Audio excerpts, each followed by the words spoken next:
Bueno, entonces bienvenidos una vez más a este espacio donde venimos analizando y observando algunas cosas con respecto a lo que en el mundo está sucediendo y lo que la palabra del Señor pues nos habla. Así que hoy vamos a observar eh, el conflicto de Irán y también de Israel dentro de lo que la palabra del Señor nos permite observar. Soy muy crítico en esta área porque no me gusta decir cosas que la Biblia no dice, y hasta donde la Biblia nos permite hablar, hasta ahí hablamos. Y pues hay cosas que la Biblia sí dice, pero que a veces nosotros no las tenemos en cuenta. Así que en estos últimos días, la palabra que más hemos escuchado y que se repite constantemente es Irán, ¿cierto? La tensión entre Irán con Israel, amenazas de guerra, desarrollo nuclear, también hay odios religioso, pero qué importante que usted se pueda dar cuenta de que Irán aparece en la Biblia desde tiempos muy antiguos, ¿sí? Si yo les dijera a ustedes que Irán, ¿sí? Entonces es descendiente directo de Noé, ¿usted qué diría? ¿Me creería o no me creería? Pues lo maravilloso de la palabra del Señor es que la Biblia ya habla de esa nación desde los tiempos muy antiguos y pues no directamente con el nombre de Irán, sino con el nombre de Elam, ¿sí? Así que entonces Dios, por medio del profeta Jeremías, también anunció juicio sobre esa tierra. Habló también de dispersión entre las naciones. También habló de derrota militar. Pero también habló algo muy sorprendente y es una promesa para los últimos días. Así que entonces esto no es solamente aquí arqueología bíblica ni tampoco es un estudio para estudiosos, sino que es una alarma y debe ser una alarma espiritual para que nosotros podamos entender cómo la historia y la profecía bíblica y el presente están conectados o se están conectando frente a nuestros ojos, ¿sí? Que eso es lo que actualmente tenemos que nosotros darnos cuenta, cómo la palabra se está engranando y está cumpliendo y se está conectando en estos días. Así que cuando usted vea a Israel en las noticias, no lo vea como una nación más, ¿sí? Es un reloj profético, es una señal viva de que Dios entonces está obrando en la historia y que el regreso de Cristo pues está cada vez más cerca. Escuchó lo que dije, que es una señal viva entonces de que Dios está obrando en la historia y que el regreso de Cristo está cada vez más cerca. Entonces, yo dije el regreso de Cristo, no dije el arrebatamiento de la iglesia, ¿sí? Entonces, si el regreso de Cristo a esta tierra está cada vez más cerca, ¿cuánto más? ¿Cuánto más el arrebatamiento? Porque recuerde que antes de que Cristo regrese, sucederá el arrebatamiento. Así que recuerde que entre el arrebatamiento y la segunda venida de Jesucristo solamente lo separa 7 años entre esos dos eventos. Así que eso es para que nosotros podamos aquí tenerlo en cuenta. La existencia de Israel es una garantía bíblica de que la palabra del Señor no falla, ¿sí? Porque yo en estos días pasados me preguntaba y se me venía esta pregunta a mi mente. Y bueno, yo preguntaba y decía, bueno, Señor, ¿qué pasaría si Israel fuera destruida en este año 2025? ¿Qué pasaría? Entonces habría muchos eventos proféticos que no podrían cumplirse, ¿sí? Y si Israel fuera destruido, entonces, por ejemplo, el regreso de Cristo a Jerusalén, que este evento requiere a Israel como nación, no podría darse. La abominación desoladora en el templo, que este evento también requiere existencia de la nación de Israel como nación, entonces tampoco podría darse. Y el arrepentimiento de Israel o el arrepentimiento nacional de Israel, este evento también requiere la existencia de Israel como nación, tampoco pudiera darse. Ese y muchos otros eventos que requieren entonces que Israel exista como nación para su cumplimiento, entonces nos permite observar que si Israel fuera eliminado, todas estas profecías quedarían allí imposibles de cumplirse. Pero la Biblia no deja espacio para, para esas posibilidades, ¿sí? Lo maravilloso de esto es que aquí hace eco las palabras de Jesús, cuando Jesús dice en Mateo 24:35 y él dice, el cielo y la tierra pasarán, pero mis palabras no pasarán.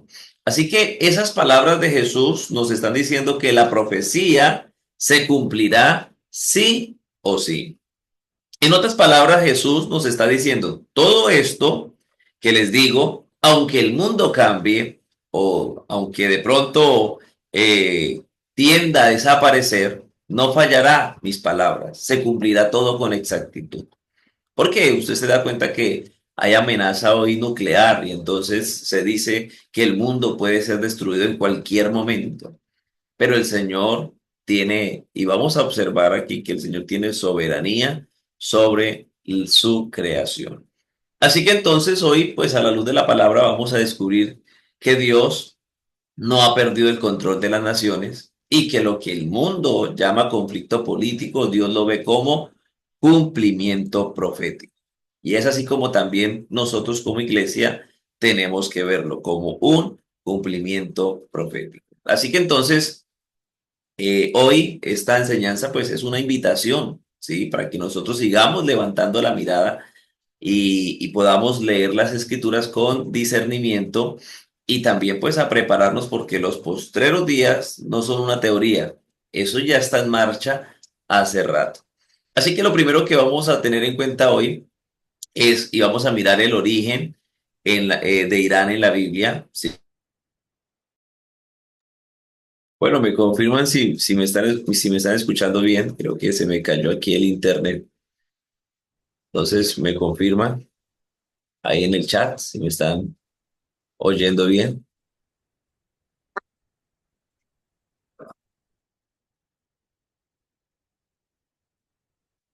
Ok, listo. Entonces, tuvimos aquí un bajonazo de internet. Así que entonces vamos a mirar el origen de Irán en la Biblia, ¿sí? Y si usted se ubica en Génesis capítulo 10 versículo 22, allí entonces comienza a mostrarnos algo, porque después del diluvio, recuerde que quienes comienzan a poblar el mundo son los hijos de Noé, Sem, Cam y Jafet. Entonces está allí en Génesis capítulo 10 versículo 22 dice esto, mire lo que escucha, mire lo que dice la palabra del Señor. Los hijos de Sem fueron Elam, Asur, Arphasad, Lut y Aram. Así que entonces mire que ahí se menciona lo que hoy conocemos como Irán. Entonces, ahí dentro de los hijos de Sem aparece Elam, porque Elam es su nombre, ¿sí? Entonces, Sem es uno de los tres hijos de Noé. De Sem provienen entonces los pueblos semitas, incluyendo entonces a los hebreos, arameos y también elamitas, que en nuestros días serían entonces Israel, Siria e Irán. Ellos pues son descendientes de Sem y Elam, hijo de Sem, entonces es el ancestro directo de los elamitas, quienes habitarán o quienes habitaron lo que hoy es el sudoeste de Irán. Así que entonces, dése cuenta que ya desde tiempos muy atrás, la Biblia comienza a mostrar el origen de este pueblo. Así que entonces, Elam estaba entonces al este del río Tigris, en la región conocida como actualmente Juzestán, que entonces eso se da en Irán. Pues su capital pues, más antigua es Susa, que también es mencionada en la Biblia. Daniel capítulo 8 versículo 2 nos habla y dice allá entonces que Daniel ve en visión y cuando vi estaba en Susa, ¿cierto? Que es la capital del reino, en la provincia de Elam. Entonces Susa fue también la ciudad donde vivió Esther como reina del imperio persa. Así que entonces dése cuenta que esta nación no es desconocida en la palabra del Señor. Ahora entonces, Elam aparece entonces varias veces en la Biblia como nación con poder militar, pero también aparece que es una nación idólatra y también enemiga de Dios. En Génesis capítulo 14, allí en los versículos 1 en adelante, comenzamos a ver el primer conflicto armado de la Biblia, ¿sí? Porque allí aparece un rey que se llama Laomer, que es el rey de Elam, y fue uno de los reyes que peleó contra Abraham, ¿sí? Y entonces allá en Génesis capítulo 14, versículo 1 dice, aconteció que en los días de Anrafel, rey de Sinar, Arior, rey de Elazar, y Laomer, rey de Elam, ahí entonces menciona a varios reyes, no solamente al rey de Elam, sino menciona a otros reyes ahí de la provincia. Pero el versículo 14 del capítulo 14, entonces dice que oyó a Abraham que su pariente estaba prisionero y armó a sus criados, los nacidos en su casa. Dice aquí que son 318 y los siguió hasta Dan. Y el versículo 15 dice, y cayó sobre ellos de noche él y sus siervos, y les atacó y les fue siguiendo hasta Oba, al norte de Damasco, y recobró todos los bienes y también a Lot, su pariente, y sus bienes y a las mujeres y demás gente. Así que entonces aquí en este relato, encontramos que Abraham se enfrenta contra este rey de Elam, eh,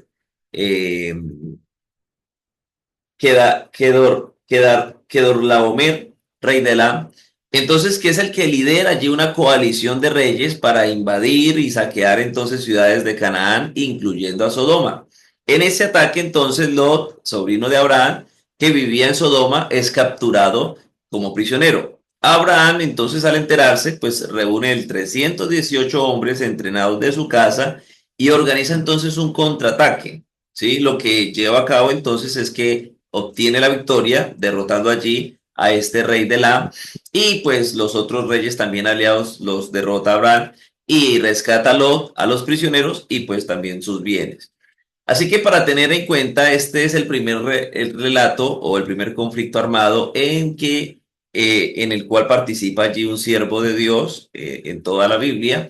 Y Elam, que es entonces el actual Irán, aparece entonces desde muy temprano como enemigo espiritual del pueblo de Dios, ¿sí? Y Abraham, pues movido por la justicia y por su pacto con Dios, se convierte entonces en modelo de una fe activa y también valiente. Así que ya usted sabe que luego de la batalla, pues Abraham es bendecido por Melquisedec, sacerdote del Dios Altísimo, y pues a él le entrega los diezmos que él obtuvo de las cosas que obtuvo allí en la guerra.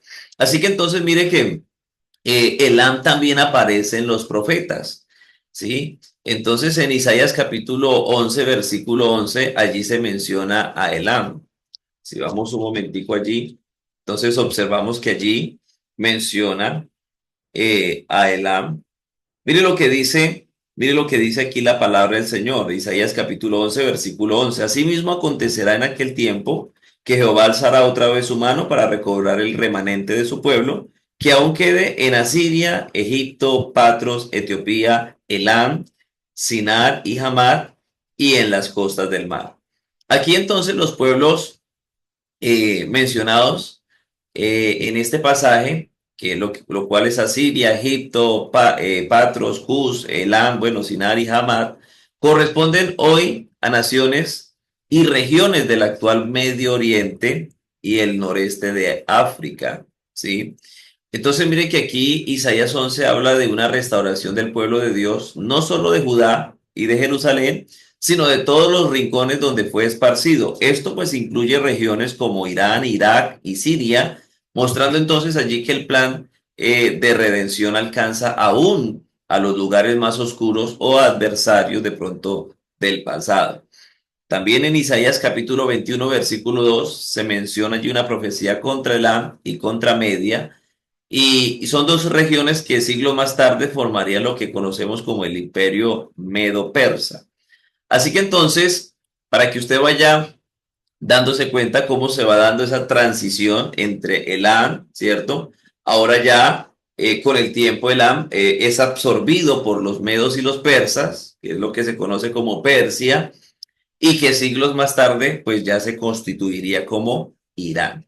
Así que entonces, a partir del siglo sexto antes de Cristo, Ciro el Grande, rey de Persia, estableció entonces un gran imperio que incluía a Elam, que incluía a Media y también incluía a Babilonia. ¿Sí? A lo largo entonces de la historia, el término Persia pasó entonces a representar toda esa vasta región y si usted se lee Esther capítulo 1 versículo 1 usted se va a dar cuenta que allá menciona que en los días de Asuero, el Asuero que reinó entonces desde la India hasta Etiopía, sobre 127 provincias. Entonces este Asuero, rey del imperio persa, que dominaba esa región también de Elam, entonces era entonces el que incluyó entonces a Elam dentro de eso que se conoce como Persia, ¿no? Dentro de ese imperio. Pero en tan solo en el año 1935, escuche muy bien este dato porque no es muy lejano, es muy cerca, en el año 1935, el rey Reza Shah Pahlaví entonces pidió a las naciones que se refirieran oficialmente a Persia con su nombre local, que entonces es Irán, ¿sí? Que es el nombre entonces allí nativo en Persia, Irán. Así que entonces, a partir de ese año, ese rey comenzó a pedir que se llamara allí, entonces ya no más Persia, sino Irán, ¿sí? Y así es como se conoce hoy en día. Así que entonces, para ir aquí concluyendo algunas cosas, entonces en Génesis 10 Irán se origina en Elam, que Elam es descendencia del hijo de Noé, Sem, y capítulo 14 de Génesis, Elam entonces aparece como reino poderoso y enemigo de Abraham. Ya en los profetas, entonces Elam es mencionado como objeto de juicio y también una restauración futura. Y entonces ya pues hablando aquí del imperio Persia, pues Elam se incorpora entonces a Persia, que juega entonces un papel muy importante en el exilio y en el regreso de Israel cuando está allí Ciro y también el rey Darío. Y ya pues en el país actual con raíces de Elam y Persia es una continuación histórica con también implicaciones proféticas, ¿no? Con respecto entonces dentro de lo que estamos aquí observando. Así que entonces mire que Orán en su origen bíblico es un pueblo semita, antiguo, poderoso, que aparece entonces como enemigo y luego como instrumento de Dios. Entonces allí con Ciro, rey de Persia, que permitió entonces la reconstrucción del templo en Jerusalén, no olvidemos también eso con Nehemías.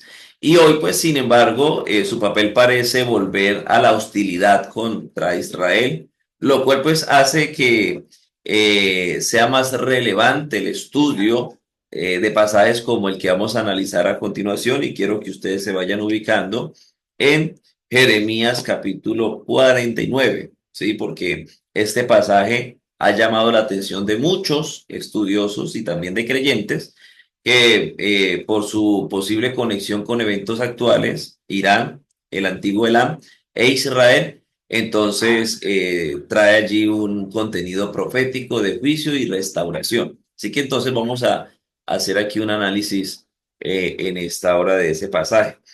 Entonces Jeremías capítulo 49 versículo 34, yo le invito para que usted se ubique allí y mire lo que dice la palabra del Señor. Dice palabra de Jehová que vino al profeta Jeremías acerca de Elam en el principio del reinado de Sedequías, rey de Judá, diciendo, así ha dicho Jehová de los ejércitos, he aquí que yo quiebro el arco de Elam, parte principal de su fortaleza. Traeré sobre Elam los cuatro vientos de los cuatro puntos del cielo y los aventaré a todos estos vientos, y no habrá nación a donde no vayan fugitivos de Elam. Y haré que Elam se intimide delante de sus enemigos y delante de los que buscan su vida, y traeré sobre ellos mal y el ardor de mi ira, dice Jehová, y enviaré en pos de ellos espada hasta que los acabe. Y pondré mi trono en Elam, y destruiré a su rey y a su príncipe, dice Jehová. Pero acontecerá en los últimos días que haré volver a los cautivos de Elam, dice Jehová. Así que entonces Elam fue una región ubicada en el actual sudoeste de Irán y entonces al este de Babilonia estaba entonces habitada allí por una civilización antigua con influencia militar y cultural bastante significativa. Así que Elam fue un enemigo recurrente de Israel y también de Asiria y Babilonia. Sedequías reinó en Judá desde el año 597 al 586 antes de Cristo, por lo que esta profecía entonces se ubica antes de la caída de Jerusalén, o sea, antes de la caída de Jerusalén ante Babilonia, ¿no? Es muy importante tener eso allí en cuenta. Así que la pregunta que pudiéramos hacernos en esta hora es, bueno, pastor, ¿ya se cumplió esta profecía? Entonces pudiéramos decir que tiene un cumplimiento parcial, ¿sí? Porque muchos estudiosos creen que la profecía tuvo un cumplimiento parcial. Así que entonces Elán fue efectivamente subyugada por Babilonia, ¿cierto? Luego fue absorbida por el imperio persa, allí con Ciro el Grande, que unificó entonces a Media, Persia y Elam. Y también entonces la dispersión y la pérdida de poder político se cumplieron así como la pérdida del arco, ¿no? Símbolo de poder militar o de su poder militar. Y pues Jeremías profetiza que Dios mismo pondrá su trono allí, lo cual puede entenderse como una presencia soberana que juzga y gobierna sobre esa tierra. Así que eso entendiendo lo que todavía no se ha cumplido, ¿no? Todavía el Señor no ha puesto su trono allí, porque cuando el Señor ponga su trono allí, debemos entenderlo que ya la iglesia entonces habrá regresado a la tierra con Jesucristo, ¿sí? Porque recuerde que usted y yo somos los que hemos sido hechos reyes y sacerdotes, ¿cierto? Entonces, es ahí donde el Señor pues establecerá su trono, no solamente en el Am, sino también o en ese pedazo de tierra que ocupa actualmente Irán, sino también pues en todas las naciones del mundo entero. Eso es muy importante no obviar. Así que entonces el versículo 39 nos habla de un cumplimiento futuro, ¿no? Pero dice allí entonces el versículo 39, pero acontecerá en los últimos días que haré volver a los cautivos de Elam, dice Jehová. Así que la expresión postreros días sugiere aquí un cumplimiento final a un futuro. ¿Sí? Comúnmente entonces ligado con la restauración, ¿cierto? Que también se encuentra en libros de profetas, como lo leímos anteriormente en Isaías, que habla de una restauración también, entonces, en un futuro. Pero este tipo de lenguaje que aparece aquí en Jeremías, con la expresión entonces, postreros días, hace referencia y apunta a los tiempos del fin, ¿cierto? Cuando Dios restaurará muchas naciones como parte de su plan de redención, incluso aquellas entonces que fueron hostiles a Israel. Cuando yo digo esto es que el Señor esas tierras no las dejará vacías, sino que ahí entonces habrá también una restauración. Habrá gente y habrá entonces abundancia de comida y muchas cosas, ¿sí? Pero claro, parte de esa gente pues ya no van a estar para ese tiempo, ¿sí? Porque ellos van a ser eliminados cuando el Señor establezca su trono de gloria. Recuerde que en ese trono de gloria el Señor pues juzgará a las naciones, entre esas juzgará a Israel y pues ahí habrá una cantidad de gente y de reyes que no van a estar para ese tiempo de la restauración en ese tiempo final, que es el milenio. Así que entonces aquí encontramos algunos elementos simbólicos y proféticos en este pasaje de Jeremías. Y entonces encontramos allí el arco de Elam, ¿cierto? Que es un símbolo de su poder militar, donde nos muestra que Dios allí quebrará su fortaleza. También encontramos los cuatro vientos, ¿sí? Cuatro vientos, hace referencia a una dispersión total, o sea, un juicio global que afecta su estabilidad. Si quieren, mis hermanos, vamos a hacer lo siguiente. Voy a finalizar aquí un momento y ya les vuelvo a habilitar porque se nos va a cerrar no, o creo que alcanzamos, perdón, creo que alcanzamos. Vamos hasta el minuto 40. Sí, creo que todavía nos quedan 10 minutos. Perdón ahí, pensé que ya se nos iba a acabar el tiempo, pero todavía no. Entonces, le estoy aquí hablando de los elementos simbólicos y proféticos. Dijimos que el arco de la símbolo de poder militar. Los cuatro vientos, entonces, dispersión total, ¿cierto? Porque allí, versículo 36 dice, traeré entonces sobre Elán los cuatro vientos de los cuatro puntos del cielo y los aventaré a todos estos vientos y no habrá nación a donde no vayan fugitivos del Elán. Entonces, una dispersión total, un juicio global que afecta su estabilidad.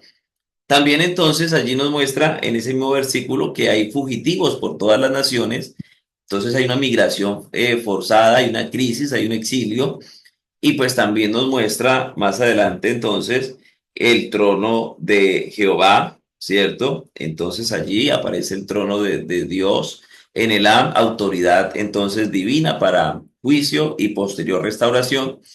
Y también aparecen allí unos reyes y unos príncipes que son destruidos. O sea que eso nos lleva a entender que hay un fin de su soberanía independiente y también pues hay una restauración en los postreros días, ¿cierto? Que habla de una misericordia futura, una posiblemente está ligado entonces a lo que les dije anteriormente, al reino de Jesucristo aquí en la tierra. Así que eso es lo que encontramos ahí. Ahora vamos a hacerle la aplicación profética, ¿cierto? Vamos a mirar la relación con Irán e Israel de hoy. Entonces, Irán, dijimos que es uno de los enemigos más implacables de Israel en la actualidad, ¿sí? Porque imagínense, su programa nuclear, su respaldo a grupos armados como Hezbollah y sus amenazas frecuentes entonces contra el Estado de Israel, pues encajan allí en un perfil bastante hostil, ¿cierto? Similar entonces al de los enemigos antiguos de Israel.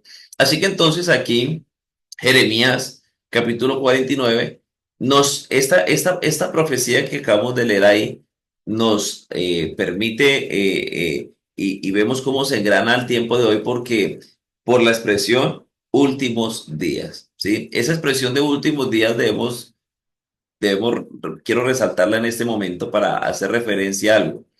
Recuerde que allí en el primer sermón de Pedro, ¿cierto? Entonces, él dice lo siguiente. Entonces él dice aquí que en los postreros días, ¿cierto? Dice el Señor. Entonces dice que derramaré de mi espíritu sobre toda carne. Cuando él comienza a decir, mira, esto lo dicho por el profeta Joel, que en los postreros días, dice el Señor, derramaré de mi espíritu sobre toda carne, y vuestros hijos y vuestras hijas profetizarán, vuestros jóvenes verán visiones y vuestros ancianos soñarán sueños. Eso comenzó a cumplirse ahí, con ellos en Pentecostés. O sea que a partir de Pentecostés se comienza a desarrollar y comienza a tener todo ese tiempo de ahí para acá una connotación de los postreros días.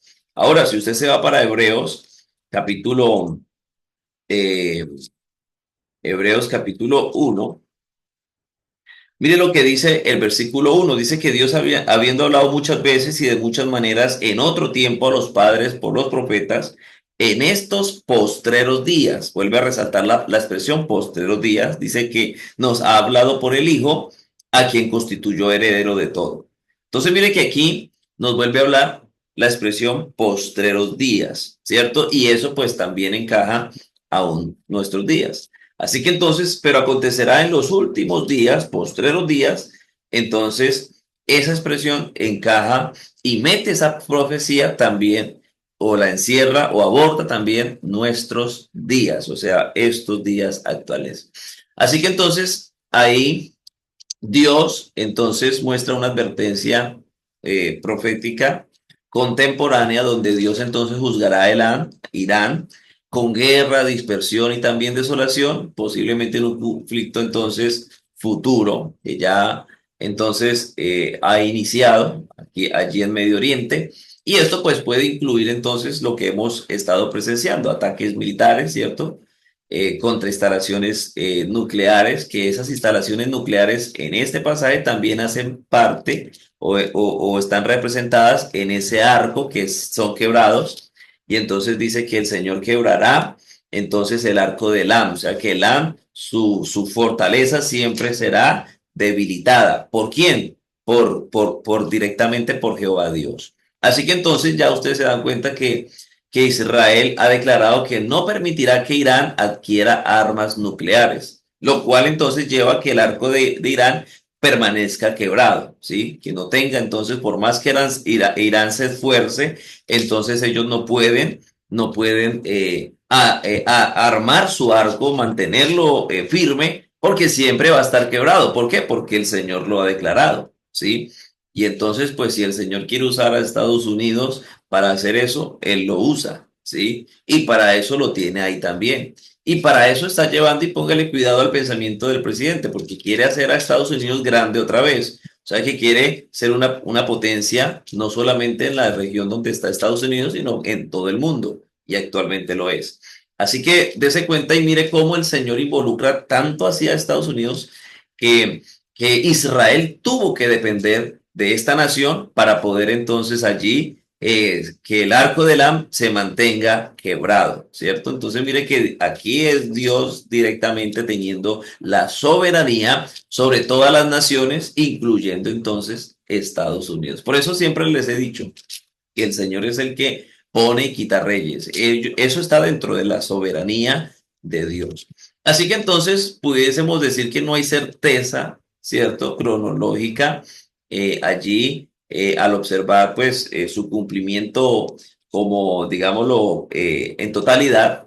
Pero sin embargo, entonces el uso de la expresión en los posteriores días vincula este juicio y la restauración con los eventos del fin de los tiempos. Es importante tenerlo ahí presente, ¿cierto? Posiblemente entonces allí estos eventos comienzan a darse incluso desde antes de lo que se conoce como la Gran Tribulación y también posteriormente a este evento, ¿sí? Porque recuerde que la restauración de la tierra comienza entonces con el reinado de Jesucristo aquí en esta tierra. Así que aquí es importante ya para ir finalizando, mirar que esta profecía entonces no menciona directamente a Israel, pero en la medida que entonces Irán, ¿cierto?, amenaza a Israel, el juicio divino entonces podría estar relacionado con esa hostilidad, ¿sí? Porque algunos pasajes lo conectan, ¿cierto? Como Isaías 21, porque allí hay una profecía contra Elán y contra Media, ¿cierto? En un contexto de caída y también de angustia. Y entonces allí nos habla entonces de que este país entonces tiene también allí una repercusión profética. Entonces, aquí en esta profecía de Jeremías encontramos entonces un doble cumplimiento. Recuerde que la profecía bíblica siempre tiene diferentes tiempos de cumplimiento.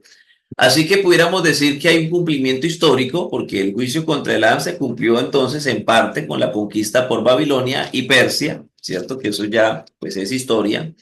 Pero también pudiéramos decir que hay un cumplimiento escatológico y simbólico, porque señala entonces un juicio final y también una futura restauración, ¿sí? Posiblemente ligada entonces con los eventos del fin de los tiempos. Así que entonces Dios sigue teniendo autoridad, ¿cierto?, sobre las naciones. Eso es lo que nos muestra esta profecía para hoy en día. Dios todavía sigue teniendo autoridad sobre las naciones. Recuerde que Jesucristo obtuvo un título que se llama Rey de Reyes y también lo muestra en el capítulo 1 y habla sobre el soberano de los reyes de la tierra. O sea que él está por encima de los reyes de la tierra. Entonces él tiene autoridad y tiene soberanía sobre ellos, incluso sobre aquellas naciones que se levantan contra su pueblo. Así que usted cuando escuche las noticias no se ponga a imaginar o pensar o a creer que Israel pueda ser destruido porque eso no va a suceder, ¿sí? Entonces, lo que está sucediendo es parte del cumplimiento. Tenemos que dejar que eso ruede, no podemos impedir que haya guerra allá. Pero lo que sí tenemos que hacer es que tomarlo eso como advertencia. Así que el juicio es una realidad, pero también la restauración está en el corazón de Dios. Así que en el conflicto entre Irán e Israel actualmente, esta profecía puede leerse entonces como un anuncio profético que tiene allí una importancia, ¿cierto? Una relevancia, señalando entonces que ninguna nación que se oponga al propósito de Dios permanecerá firme para siempre. Y mire cómo el Señor allí ha metido su mano y cómo el Señor entonces sigue actuando y cómo el Señor la tiene ahí frenada. No ha podido, ¿cierto? Allí Irán levantarse. Así que Irán no solo fue juzgado, sino que también tiene una promesa de restauración. Entonces, eso puede significar que aunque Irán esté hoy como enemigo de Israel,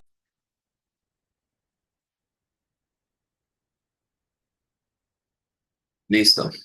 Entonces, entonces ya para ir finalizando, entonces les estaba diciendo que Irán no solamente ha sido juzgado, ¿cierto? Y será juzgado, sino que también tiene una promesa de restauración. No podemos obviarla porque Isaías la menciona, ¿sí? Allí encontramos una promesa de restauración. ¿Y eso qué puede significar? Entonces, que aunque Irán esté hoy actualmente como enemigo, ¿cierto?, de Israel, entonces Dios tiene también un plan para con los habitantes de esa nación, ¿cierto? Y es un plan de redención. Y pudiéramos decirlo, bueno, pastor, pudiese venir entonces en estos tiempos un avivamiento espiritual entonces entre el pueblo iraní y bueno, eso ya está sucediendo hace rato. Si alguno piensa que allí en el pueblo iraní no está sucediendo nada, pues déjeme decirle que el Señor viene trabajando en todas las naciones, aunque su ojo no lo perciba, ¿sí? Si usted se ubica en Hechos capítulo 2 en el versículo, eh, allí entonces en el primer mensaje, ¿cierto? De Pedro, la primera predicación de Pedro. Entonces, bueno, antes de la primera predicación, entonces se da el evento de que viene entonces allí eh, del cielo como un estruendo, entonces un viento recio que soplaba entonces allí, soplaba, el cual llenó toda la casa donde estaban sentados, dice allí Hechos capítulo 2 versículo 2 versículo 3 dice, y se le aparecieron lenguas repartidas como de fuego, asentándose sobre cada uno de ellos, y fueron todos llenos del Espíritu Santo y comenzaron a hablar en otras lenguas. Escuche muy bien esto según el espíritu que les daba que hablase. Entonces moraban en Jerusalén. Escuche quiénes moraban en Jerusalén. Judíos varones piadosos de todas las naciones bajo el cielo. Y comienza a mencionar entonces esas naciones, ¿cierto? De la cual había gente presente en ese momento. Y entonces dice, y hecho este estruendo, se juntó la multitud y estaban confusos porque cada uno les oía hablar en su propia lengua. Y estaban atónitos y maravillados diciendo, mirad, ¿no son galileos todos estos que hablan?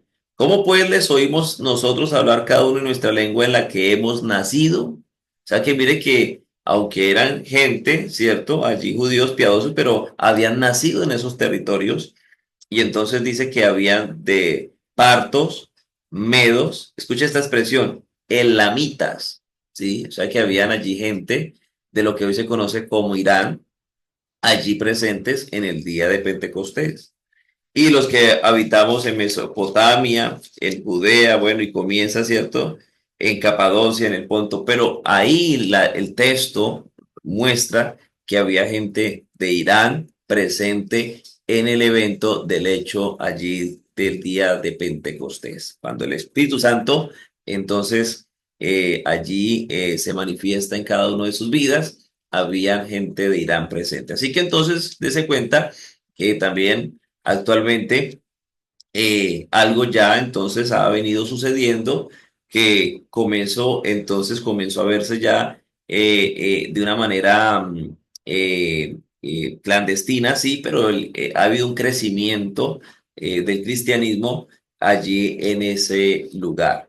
Así que dése cuenta cómo Dios, entonces, a pesar de que tiene también allí juicio, también Él muestra su misericordia a todos los pueblos en todos los tiempos para que el hombre se arrepienta, para que el hombre también tenga oportunidad de salvarse. Así que hay una restauración, claro, la va a ver cuando Jesucristo regrese y ya entonces sobre lo que es la tierra, ¿cierto? Lo que es la tierra, donde allí entonces ya el Señor pondrá su trono. Alguno de los que está aquí conectado, quizás solo de los que están viendo la enseñanza, quizás entonces gobernará esa parte del mundo. Bueno, eso lo sabremos hasta cuando la iglesia suba al cielo. Nosotros entonces coronemos a Jesucristo y Jesucristo nos corone a nosotros con las coronas y los galardones que nos tiene y nos da una posición para venir a reinar con Él aquí en la tierra. Es ahí donde se establecerán entonces el trono del Señor allí en esta parte del mundo, ¿cierto? Que se conoce como Irán.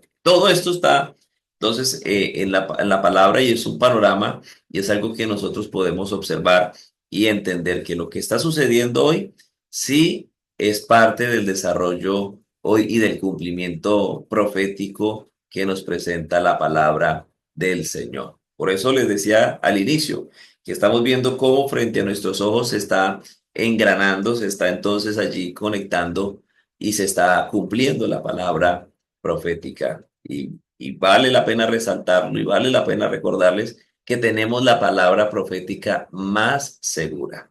Así que usted no le tenga miedo que mañana dicen que hay amenaza de destrucción para Israel, para el mundo entero. Eso es mentira, porque nadie va a poder pasar por encima de las palabras del Señor Jesús. Sí, nadie va a poder pasar por encima de las palabras del Dios Todopoderoso. Nadie va a poder hacerlo ver a Él o que Él quede como un mentiroso. Recuerde que Él es fiel y verdadero. Así que vamos a dejar hasta aquí, mis hermanos.